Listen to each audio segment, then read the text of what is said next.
Per hari ini dugaan saya kalau kita kaitkan dengan 2029 adalah soal kemungkinan akan berebut kira-kira siapa sosok yang akan mendampingi Prabowo Subianto. Dugaan saya, dugaan kuat saya, kalau Prabowo Subianto maju di 2029, saya kira Prabowo Subianto dengan siapapun berpasangan relatifly akan mudah untuk memenangkan pertarungan politik.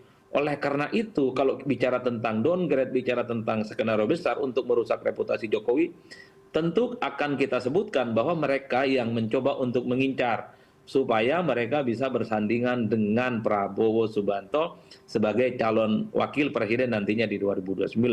Saya kira tentu bukan hanya Gibran loh yang ingin berdampingan kembali dengan Prabowo. Saya kira di internal kekuasaan politik hari ini, partai-partai pengusung, ketum-ketum partai, saya kira mereka juga punya keinginan kok untuk bisa bersandingan maju bersama Prabowo di 2029. Itulah yang saya sebutkan. Kalau bicara tentang reputasi Pak Jokowi dikaitkan dengan 2029, pasti sangat tergantung untuk merebut siapa sebenarnya yang nantinya akan dipilih oleh Prabowo sebagai pendampingnya untuk yang kedua kalinya.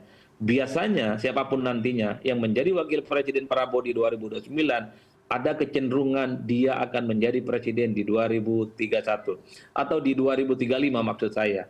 Karena wapresnya Pak Prabowo pastinya adalah mereka yang populer, punya bekal politik, punya popularitas, punya elektabilitas yang bisa digerakkan untuk memenangkan pertarungan. Inilah yang saya sebutkan. Wajar kalau kemudian sebenarnya Jokowi mengatakan ada pihak, ada skenario untuk merusak reputasi Pak Jokowi supaya apapun yang dilakukan oleh Jokowi di masa-masa yang akan datang, statement-statement politiknya, gestur politiknya itu tak lagi dipercaya. Sehingga Gibran sebagai pewaris politik Pak Jokowi di mana-mana itu ditolak dan kemudian tidak bisa diterima sebagai bagian dari kompetisi elektoral di masa-masa yang akan datang. Saya kira di situ analisa saya, Ayu.